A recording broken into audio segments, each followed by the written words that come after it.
I love how liberals dig through 3 years of government archives to prove some weird conspiracy theory, like this new theory circulating that the government somehow cropped the top portion of the video of President Bush's mission accomplished speech so that the wall where his mission accomplished banner supposedly doesn't show, so you don't think it's fake.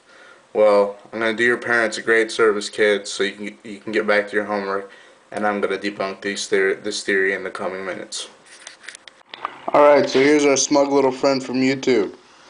Um, Now, here's a picture of President Bush giving a speech. This is not the video. This is not taken from the video. This is just a Googled image that's, of another photographer that took this picture.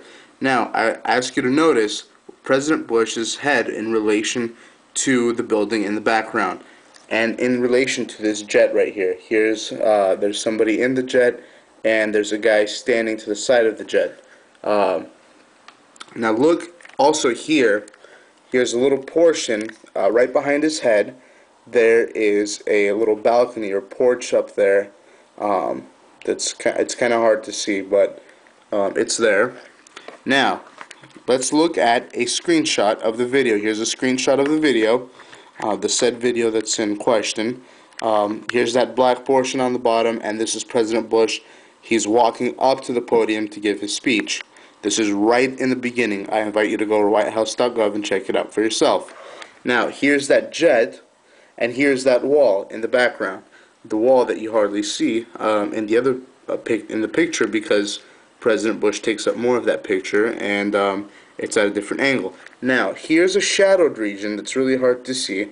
It's really hard to see, but you can kind of see there. You can get the idea that there's suspension beams to hold up that little balcony, that platform up there, which I showed you in the other picture. So, in this picture, the cameraman is lower and to the right of where the videographer must be to get the video.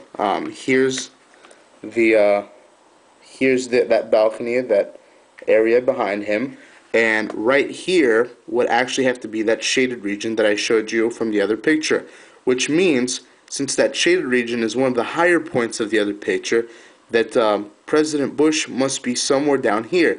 Now, if you were to zoom out far enough in this image, this is the image of the video again.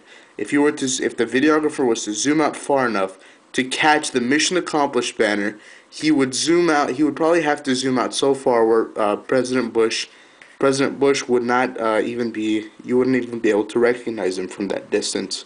The cameraman is at a completely different angle and in a completely different position than the videographer. It's a completely ridiculous theory, and I invite you all to go back and do the rest of your homework and forget about it for the rest of the night. Maybe our little friend from YouTube can get a life and stop digging through 3 years worth of government archives.